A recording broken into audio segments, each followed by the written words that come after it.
Salut, salut, j'espère que vous allez bien les filles, j'espère que vous êtes au top, pas que les filles, les garçons aussi, parce que je sais qu'il y a beaucoup de garçons qui sont abonnés à ma chaîne.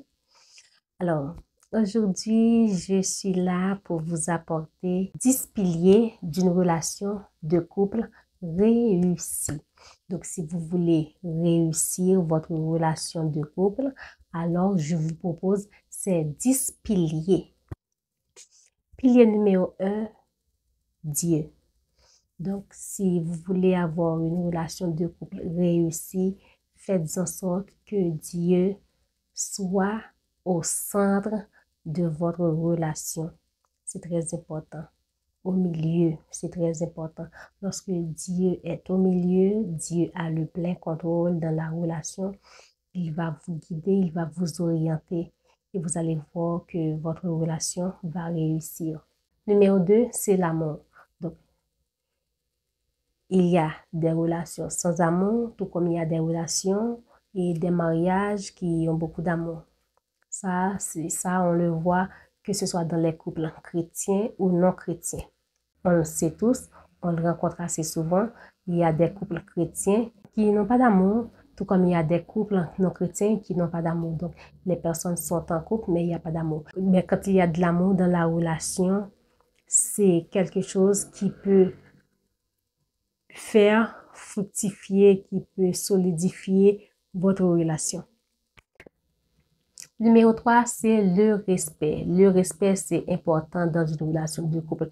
Et peu importe, c'est pas que dans une relation de couple, une relation collègue entre collègues, une relation familiale, amicale, le respect dans toutes les relations, c'est important. Voir dans les relations de couple, le respect dans une relation de couple, c'est très important. C'est un des piliers d'une relation de couple réussie. Numéro 4, la confiance. Il est important d'avoir confiance en soi. Donc, vous vous faites confiance, je me fais confiance et aussi de faire confiance à l'autre. Donc, c'est très important. Je sais qu'il y a dans certains couples et il n'y a pas de confiance ou il y avait de la confiance, mais maintenant c'est rompu et vous pouvez faire en sorte de regagner cette confiance. Je ne dis pas que c'est facile, mais avec l'aide de Dieu, la prière, vous avez aussi de la volonté et aussi de vous faire accompagner et vous pouvez récupérer cette confiance-là. Mais ce que je sais que la confiance est un des piliers dans une relation de couple réussie. Numéro 5, c'est la communication. La communication ouverte, la communication honnête, l'écoute active. C'est très important d'avoir une bonne communication dans le couple. La communication peut aider à solidifier votre relation parce que lorsque vous communiquez entre vous, donc, je peux savoir ce qui se passe dans la tête de mon partenaire. Mon partenaire va savoir ce qui se passe dans ma tête et tout le tralala. Donc, il faut communiquer ouvertement, honnêtement. C'est très important. Numéro 6, la fidélité. La fidélité, c'est important dans une relation. Je sais qu'il y a certains couples ou certaines personnes qui disent que ça va dépendre de la personne, s'il y a de l'amour, si la personne m'aime, il est fidèle ou pas, et ça ne me regarde pas. L'important, c'est que je partage ma vie avec cette personne. Donc, il y a des relations libres comme ça. Donc, chacun fait ce qu'il veut. Donc, moi, personnellement, je ne suis pas là pour juger, mais je ne pense pas que c'est sain et je ne pense pas que c'est bien pour un couple qui veut avoir de la stabilité. Et je dis, la fidélité, c'est très important dans le couple. Donc, on parle de fidélité, il n'y a pas que, c'est pas quand la personne a une relation extra-conjugale ou une relation avec quelqu'un d'autre ou quand la personne a des rapports sexuels avec telle ou telle personne. Je pense que la fidélité, comme on dit toujours, c'est par ici. Ça peut arriver que vous n'êtes pas dans une relation avec Pierre ou Sabine, mais vous fantasmez sur Pierre ou Sabine. Émotionnellement, vous êtes dans une relation avec cette personne-là. Déjà là, c'est de l'infidélité. Je ne dis pas que c'est facile, mais si vous êtes quelqu'un d'infidèle, c'est possible de travailler là-dessus. Et aussi avec l'aide de Dieu, avec la prière, vous pouvez y arriver. Vous pouvez aussi vous faire accompagner, c'est très important. Mais je le dis toujours, la fidélité peut aider à la réussite d'une relation.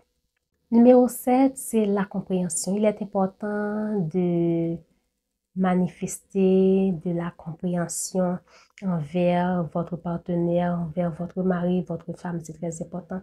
L'incompréhension, ça peut détruire votre relation, mais quand vous êtes compréhensif ou compréhensive à sa douleur, à sa demande, à sa tristesse, à ses problèmes, donc la personne va se sentir aimée, la personne va se sentir comprise, la personne va se sentir protégée.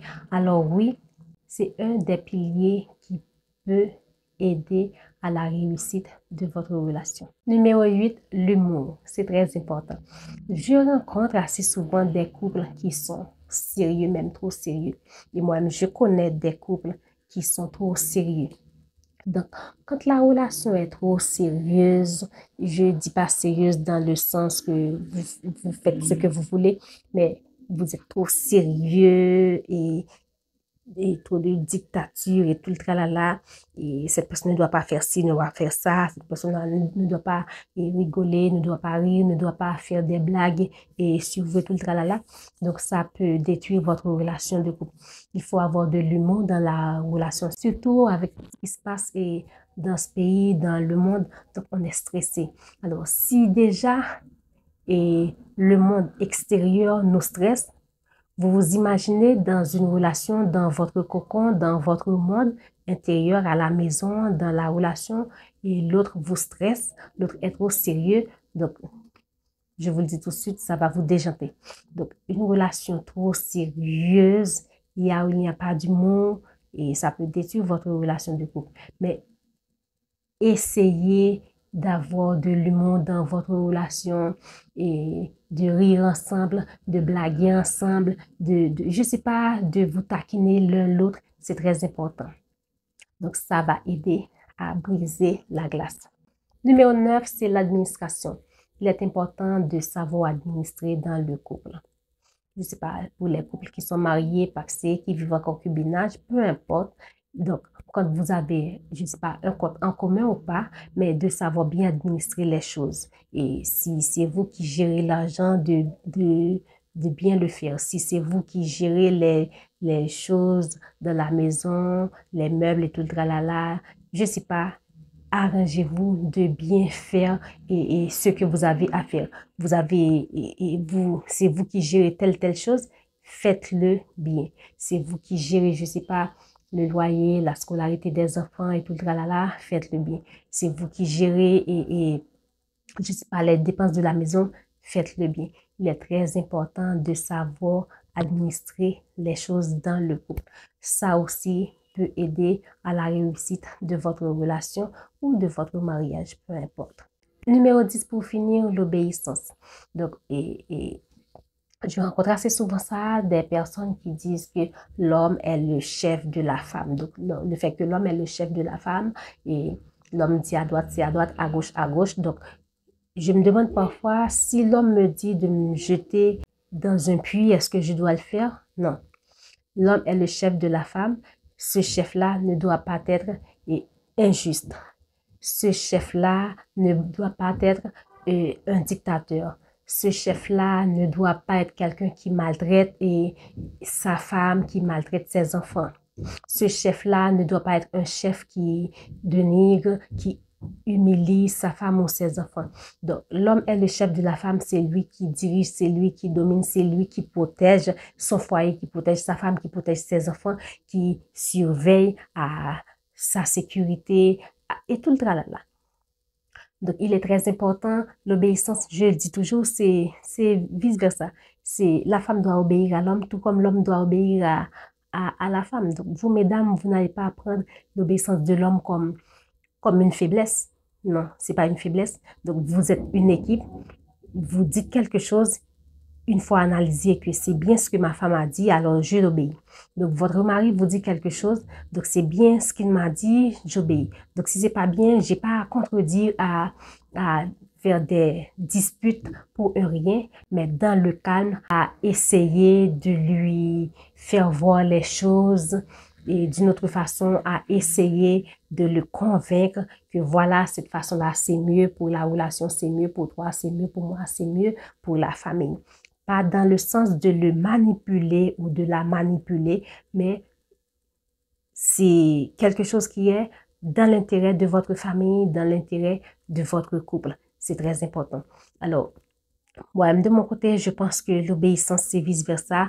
Tout comme la femme doit obéir à son mari, le mari aussi doit obéir à sa femme parce que ça peut arriver que l'homme veut faire quelque chose, mais sa femme lui dit, moi, si j'étais à ta place, je ferais telle ou telle chose. Souvent, les femmes ont une bonne intuition et souvent, c'est au top. Mais mesdames, c'est pas parce que vous avez une bonne intuition que vous devriez manipuler aussi votre mari ou votre fiancé, tout le tralala. Donc, c'est très important. Alors, je ne sais pas si vous êtes d'accord avec moi dans cette partie-là de l'obéissance, mais en fait, c'est mon avis. En fait, j'espère que cette vidéo va vous aider. D'ici là, je vous dis à la prochaine pour une nouvelle vidéo et n'oubliez pas de liker la vidéo, de la partager à quelqu'un qui en a besoin. D'ici là, je vous dis à la prochaine pour une nouvelle vidéo. Et si vous n'avez pas encore abonné à la chaîne, je vous encourage de le faire. Vous n'allez pas le regretter. Et si vous êtes, peu importe, vous êtes chrétien ou pas, vous me suivez sur Parfaire son monde ou Parfaire séduction, je vous invite à vous abonner à la chaîne Cœur d'Esther. Le lien se trouve dans la description. Vous n'avez pas à le regretter. C'est une chaîne chrétienne. Je pense que ça va vous aider. Ça va vous aider à grandir dans la foi. D'ici là, je vous dis à la prochaine pour une nouvelle vidéo. Bisous.